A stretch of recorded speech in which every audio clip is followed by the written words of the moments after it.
There's nothing quite like nature time when you leave all the cares of the world behind. You never know what kind of magic you'll find on Wild Earth Kids. Hey friends, it's good to see you again. I'm Teacher Michael, and this is my friend Sophie, the owl. Say hi, Sophie. Woo-hoo-hoo! Hello! Man, Sophie and I have been hanging out, and we've just been talking about how things have changed so much lately. It's been a lot of change, hasn't it? Woo-hoo-hoo! Yes, it has. You know, I think for me, one of the harder parts has just been like having to stay home so much. Woo-hoo-hoo! Yes, I've been home very much. I had to stay in my nest with my mom and dad and my baby brother. Really? Yes, and I got really bored and I got into trouble. Uh-oh. You got into trouble? What did you do? Well, It's okay, Sophie. You can tell me.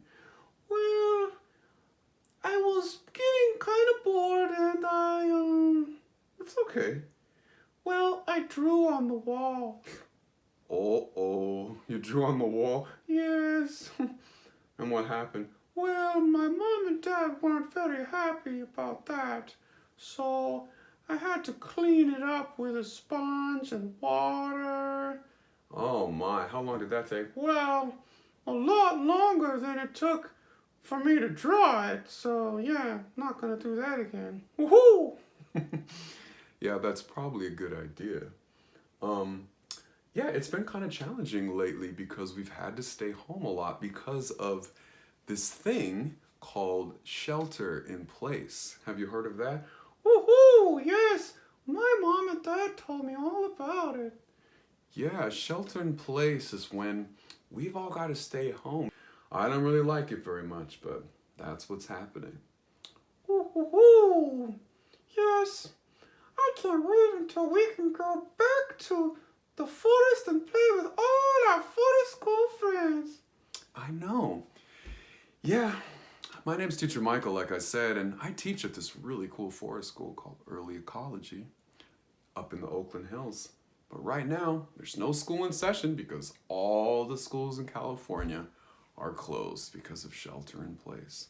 But I'll be really happy when we can go back to the woods, huh, Sophie? Woohoo! Yes, I can't wait.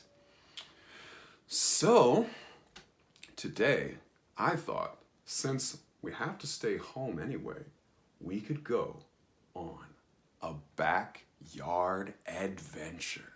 What do you say? Woohoo! That sounds really fun. All right, friends, let's go. Hey, friends, how you doing? I'm in here in the backyard, and as you know, it is springtime, and it's time to get the garden beds going. Let me show you what we got going on. Here, as you can see, we're putting some fresh dirt in the beds. These are all strawberries growing in. There's a raspberry. And I've got all these other beds. Some of them are covered by all these nasturtiums that are growing everywhere. And you can actually eat those orange flowers if you want. They kind of have a peppery taste. So my housemate got a whole bunch of soil that he brought over in the back of his Subaru with like 8 trips. So we got a bunch of dirt in the driveway, and I'm gonna be loading that up into our little wagon and dumping it back here. Let's go.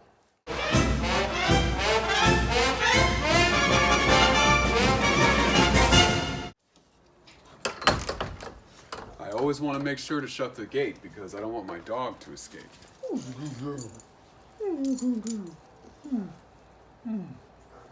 This is Arlie. She was a stray dog that I found in Oakland 8 years ago. And she is still happy and healthy. Huh. Oh, you excited? You excited? Huh? You excited? You excited?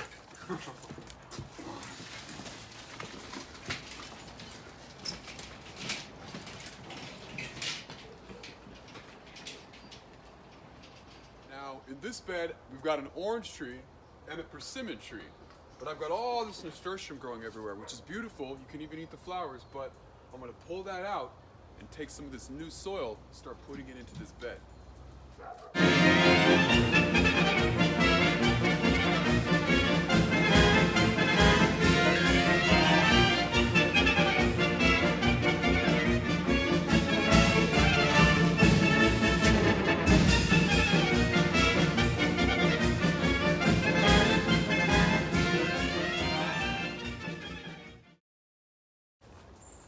Bet you didn't think I could run that fast, huh?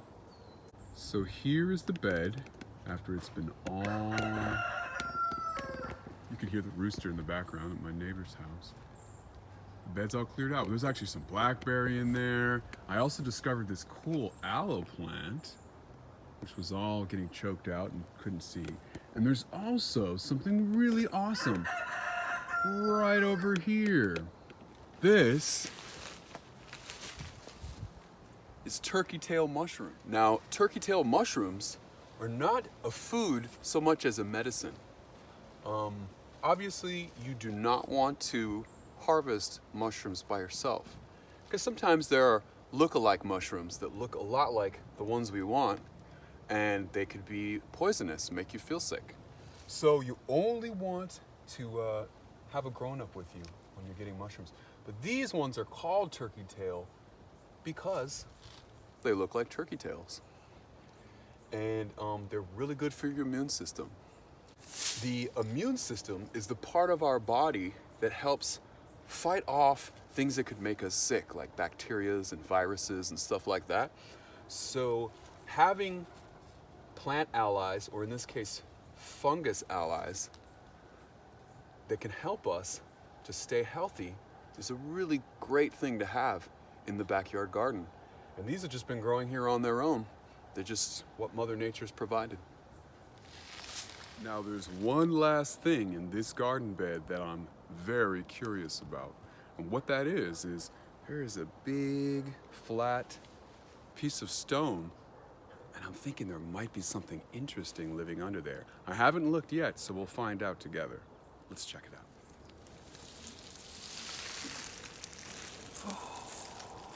Cool. I was right, friends. There was something interesting under here. Let me know if you can see it. Getting closer. Getting closer. Getting a lot closer. Oh, there it is. Now that we found today's animal, you know what time it is. It's creature teacher time. Now, I'm gonna make sure to be very gentle. I wouldn't want to break off the tail of this amazing creature teacher. I'm going to be very gentle like this. And there it is. This, my friends, is the California slender salamander. Slender, of course, means long and thin, and you can see why it's called the California slender salamander. It's exactly what it is. It has very teeny tiny legs, big black eyes compared to the size of its little bitty head, and a very long tail. Wow. Isn't it beautiful? Now, I don't want to put this salamander back in here because I had to remove the slate rock where it was hiding under. But I do have a place in the garden that'll be a great home for a salamander. Let's check it out. And it's called hugelkultur. Hugelkultur is a German word, and it is a really great way to make compost. So underneath all this nasturtium is a big pile of logs covered up in some dirt. And nestled inside here is a great place for our salamander to find a new home. See you later, silly salamander. Salamander, salamander, silly salamander, salamander, salamander, silly salamander, stop. 1. Salamander, salamander, silly salamander, salamander, salamander, silly salamander, stop. 2. Salamander, salamander, silly salamander, salamander, salamander, silly salamander, stop. 3. Salamander, salamander, silly salamander, salamander, salamander, silly salamander, stop! 4. Salamander, salamander, dancing salamander, salamander, salamander, dancing salamanders, run! Shoo, shoo, shoo, shoo. Those salamanders sure were silly, weren't they? Woohoo, yeah! And guess what time it is now? It's story time! Yay! Story time, my favorite. Ready? Let's go. This story is called The Hike by Allison Farrell, published by Chronicle Books, and dedicated to Finn, Brian, and Morgan, and to young hikers everywhere. Yoo-hoo! Almost ready? Just one more cut. Just a few more feathers. We are going on a hike. Our names are Wren, Elle, Hattie, and Bean, our dog. Ruff! There were so many animals on our hike. Right away we see mullein plants and foxes, chipmunks and chickadees, a Steller's jay feather, snowberries and lupines, and so much more. It's our favorite thing to do. Shuk, shuk, shuk, shuk, shuk, shuk, shuk. We run up the path, and we hear the sound of a Steller's jay as we pass a fairy ring of mushrooms. Hey, wait for me! In the beginning, we run like maniacs. Ruff, ruff, ruff! Until a ripe patch of thimbleberries slows us down.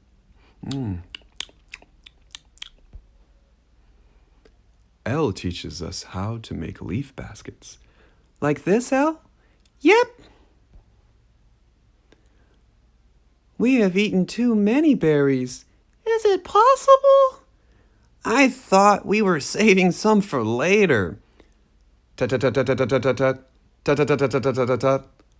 We hear the sound of a pileated woodpecker. Ruff! The hike gets steep and the trail narrows. Boo! Ah! Hattie! How would you get up there? We get lost. Which way is north? Pretty sure we weren't supposed to cross a river yet. Did we go left after the berry patch? Right, I think. Wren, what's another word for blue? Azure? Cerulean? Cobalt? We're halfway there. In no time, we get back on track. Who made these tracks? A deer walks past. Bean sneezes. Achoo! The deer vanishes so quick, we wonder if it was ever really there. A light rain comes and goes. The birds are happy. We listen to them chirp and chatter in the trees. This is the river we were looking for, right, Hattie? Yep. Hattie gets tired. Elle offers to carry her. We can't hear you. I said 30 minutes to the top. Soon, Elle is tired too. Giddy up! I can't do this much longer. Ride's over, everyone. Brr! It's getting chilly. At the top, Wren takes out her flag. Elle reads her poem, and Hattie releases feathers into the wind. Whoosh. We did it. And as the sun went down and the sky became filled with stars, the 3 children made it back to their home. And snip, snap, snout, this tale is all told out. Wow, that was a beautiful story, and it reminds me how much I love hiking. Do you love hiking, Sophie? Oh, yes! Now, friends, if you have your mom or dad click the link down below, it'll take you to a page where you can find something to draw from today's episode. And speaking of which, we've run out of time, but you can tune in next time for another episode of Wild Earth Kids. Bye-bye, friends. There's nothing quite like nature time when you leave all the cares of the world behind. You never know what kind of magic you'll find on Wild Earth Kids.